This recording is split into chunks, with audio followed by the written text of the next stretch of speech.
Hello everybody.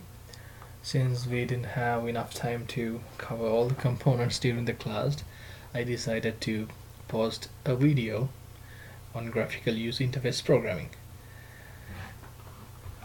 Alright, let's open a new project,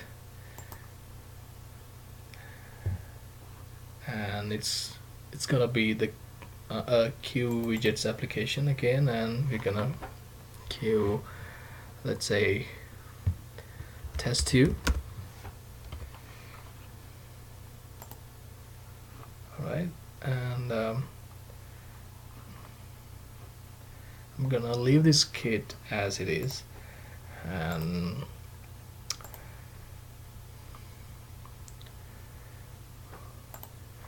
finally I'm gonna hit finish, and it will create the necessary files for graphical user interface programming on Qt. So now, as you know, in order to do the graphical design, we need to double click on the main window UI file. So you can double click on that and it will open up the Qt designer page, right? So I'm gonna drag this from a corner and gonna expand the size. Okay, and the first thing is, as we discussed in the class today, change the color of the background. So to do that, I'm gonna right click on the form area and gonna select change style sheet. Okay, so now I'm gonna change the background color. So if you want to change the background color, you need to type background dash color and semicolon, I'm sorry, a colon, and then we can decide whether whether to add a color or a gradient. So we can, let's say we need a solid color, so then you can select this add color button option, and there are so many options you can select. So for now, let's say I'm going to use the red color, let's say kind of dark red, right? So this color label will show you what is the color that you have chosen already. So then if you're done with that, you can hit OK. So now you can see the color has appeared on the style sheet in RGB format. Okay, so after you've done that, you can add a semicolon at the end and you can hit apply. Okay, so now this is how it's gonna look like. I'm gonna set OK, and I'm gonna run it to see how it's gonna look like. Okay, now so when it's running, you can see the main window, it's on red, and that is what we expected. You can maximize the entire form, and you can minimize, and you can close it after you're done with that. So then let's go back. Actually, I want to, let's say, change it to a gradient color. So again, I can go to the change style sheet, and I'm gonna delete that RGB definition.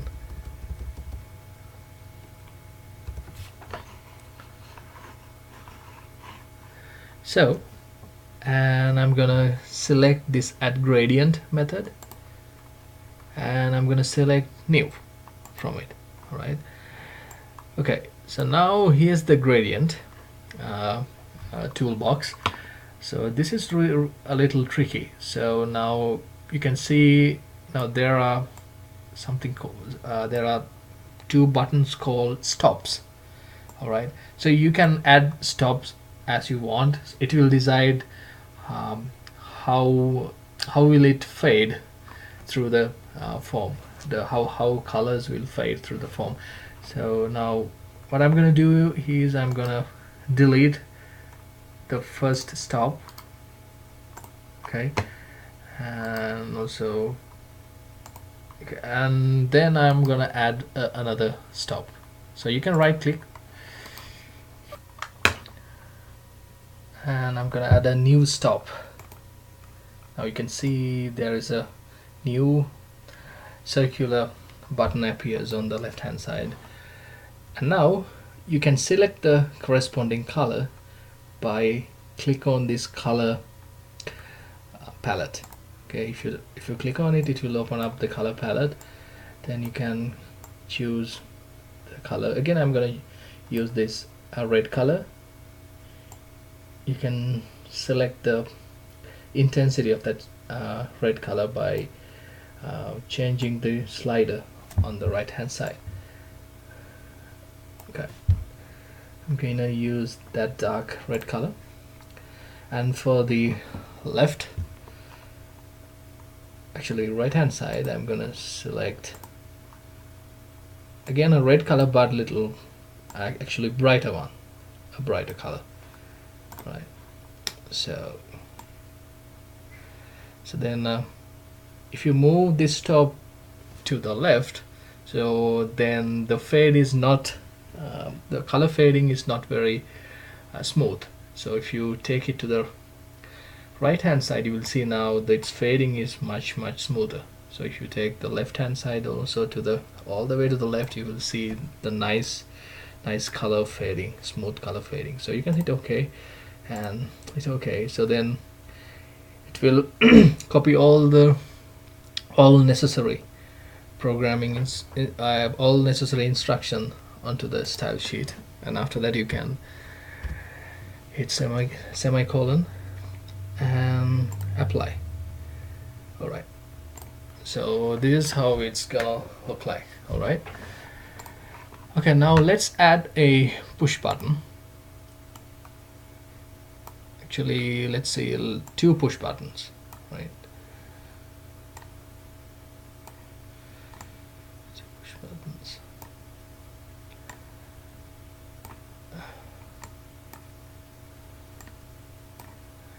I'm gonna name one push button as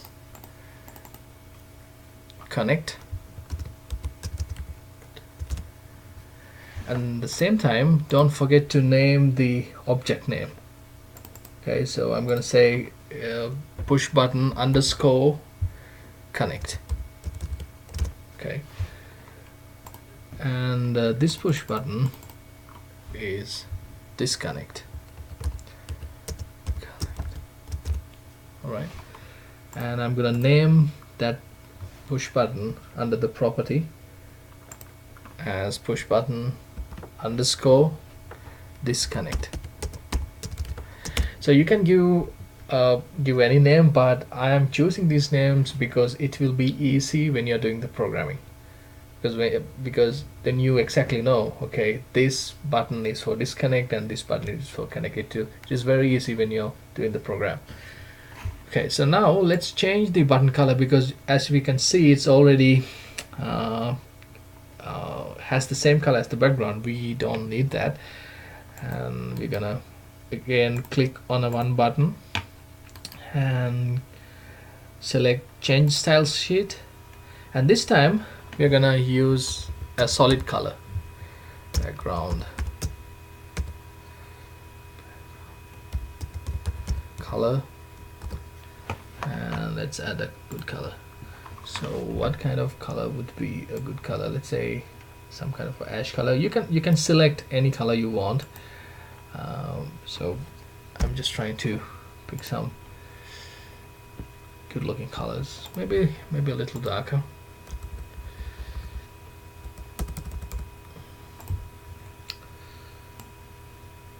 Okay.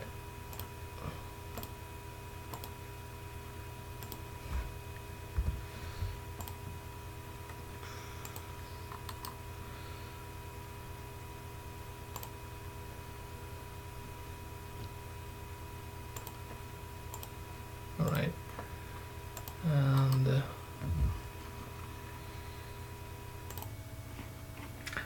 and the same color for the other button. Background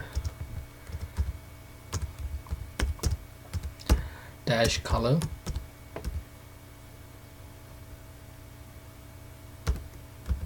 colon, and the color.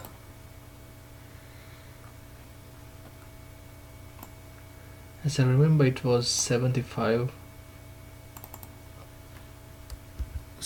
earlier. All the channels, red, green, blue, are 75 for the previous one, and I'm gonna add a semicolon at the end. And sometimes you won't see a exact color on the design page.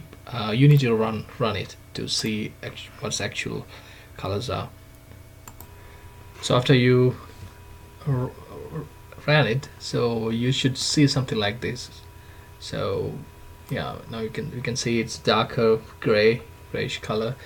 And yeah, I know it's not the most nicest graphical user interface, but you can use your creativity to give different colors and different gradients and try different things. All right. Okay. And the next thing is, let's add a label, and I'm gonna expand the label a little bit. Okay, and I'm gonna go to the property window and gonna name it as the label status, right? And then if you scroll it down, you will see so many properties. So under the Q label property, you will see something called alignment. So right now we can see it's left aligned. Actually, I want it to be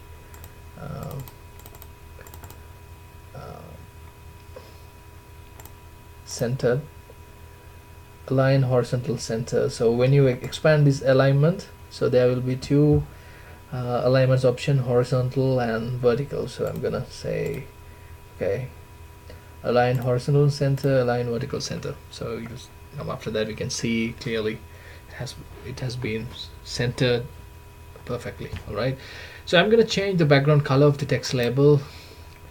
All right, now for the to, let's say, a white would be a good color. Just select white from here and it's okay. And oh, I'm sorry, I forget to type background color syntax. And colon, and finally a semicolon, and apply.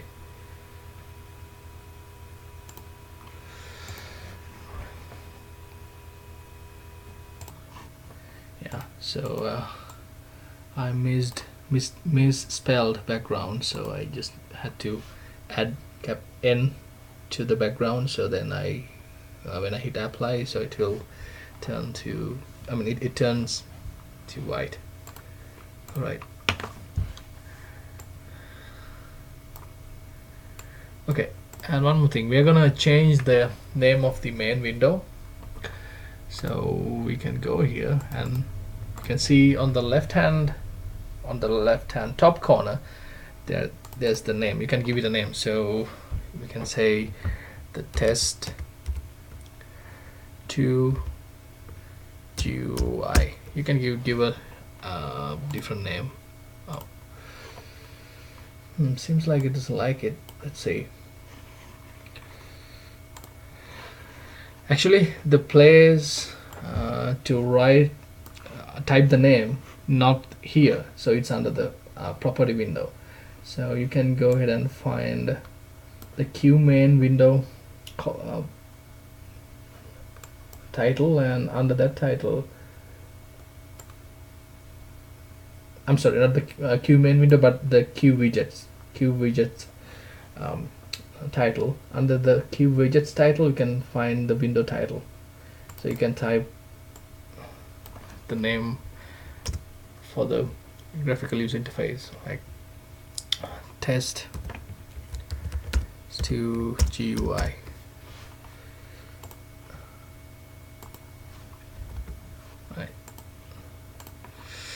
Okay, so if everything goes well, you should see something like this after you run the application. You see now the name of the window is test2 GUI, and also we have two buttons, connect, disconnect in gray color, and label in white color.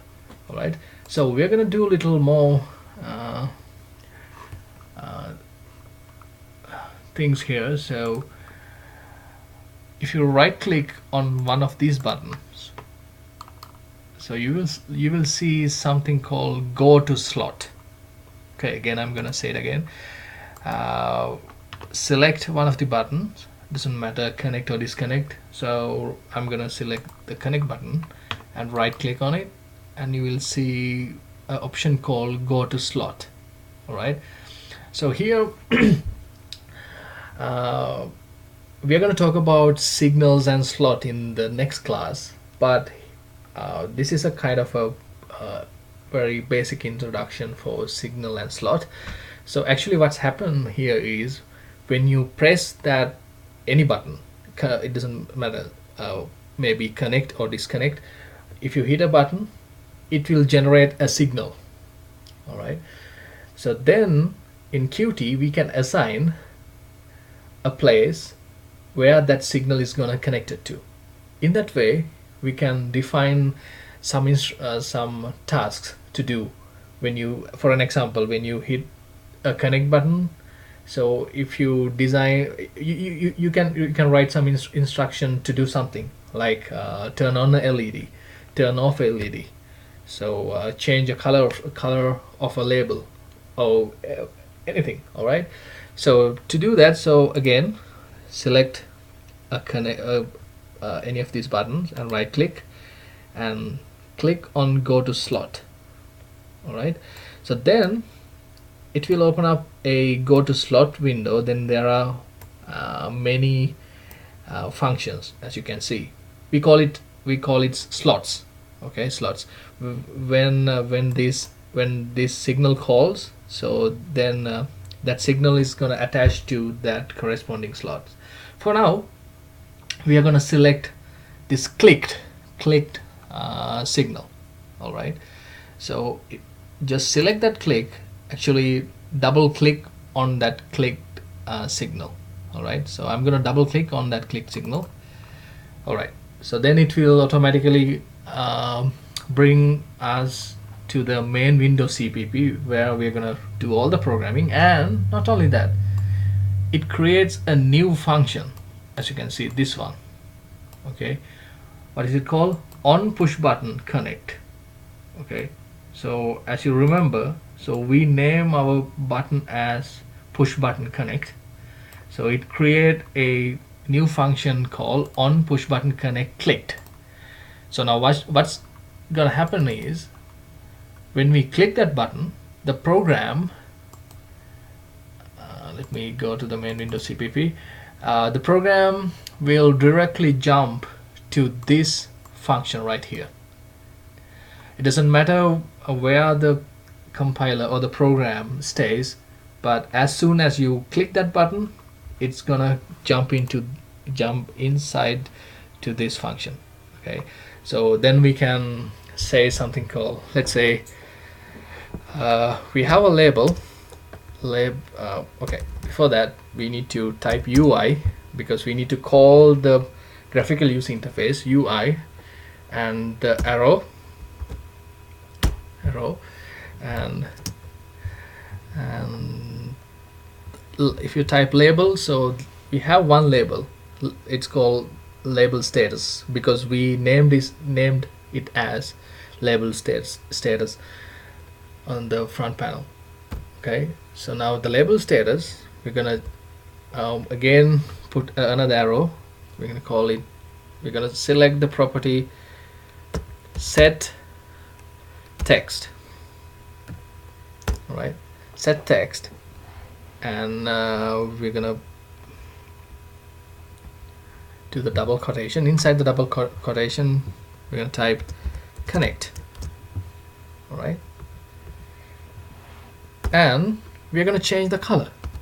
Right, so then after that instruction, you can put a semicolon. After every instruction you need to put a semicolon, otherwise it will throw up error. And in the next line again I'm gonna call the UI variable, and this time again label status, and I'm gonna try to use set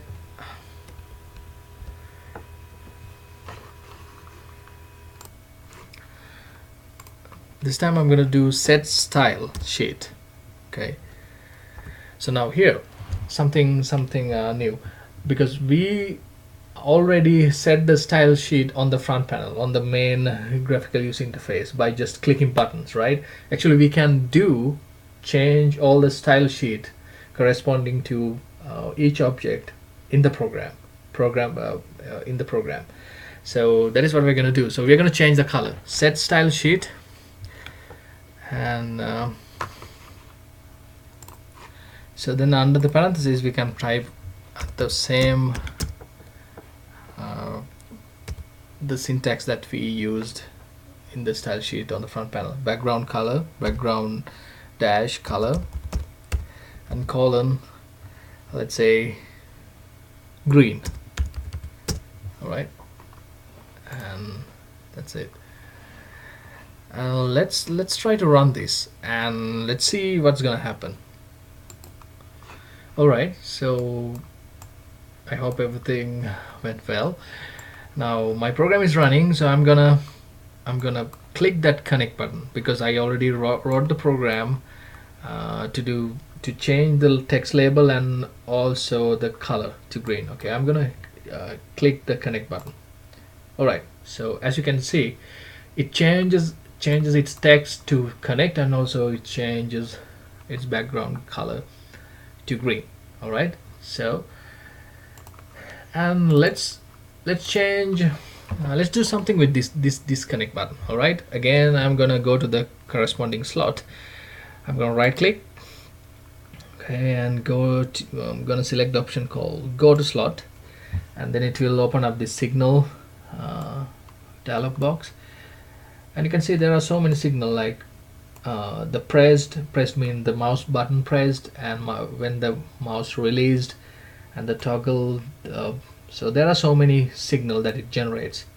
So you can select which signals that you're going to choose, and then it will create the corresponding slot that that signal is attached to. So now for this one I'm going to choose this clicked signal and double click on it. Yeah, so you can see it will create a new function called on push button disconnect. So the name of that push button is push button disconnect, and it will create the corresponding slot here, right? So here what we're going to do is, again, we're going to change the text of the label status, and set, oh, I forgot to put the arrow mark, set text, and under the parentheses, sorry, and double quotation, disconnect. I'm going to type disconnect, right? And for the background color I'm going to select red. Again, set style sheet, that is the property that we are going to access, and under the double quotation we're going to write background dash color red. Okay, so let's run this again. Okay, so it's, if everything goes fine, so this should work, right? So let's hit the connect button. Okay, now as you can see, it changes the background color of the label to green, and also the text to the connect, and I'm gonna click this disconnect button. Oh, you can see it changes to the red, and also it change the text to disconnect. Alright, so I think that is it. and I think now you have a basic idea about what is a signal and a slot. So the signal is a kind of a flag or a kind of a notification of some action, of something happens, and then slot is the kind of a special function that that signal is attached to. So why that slot is very important? Because we can use that slot to run some instruction when that flags occurs, when that flags is up. For example, when you hit this connect button, it will create a signal called clicked. So that then that clicked signal is attached to a slot called a slot called clicked again on the main VI, sorry, main CPP file. And so then inside that CPP file we can run some instructions, and we can do some perform some tasks. So but in the class we're going to talk about the signal and slot in details, in depth, and so we're going to do some programming with signal and slot in more advanced, because those signals and slot are very important for our network programming part.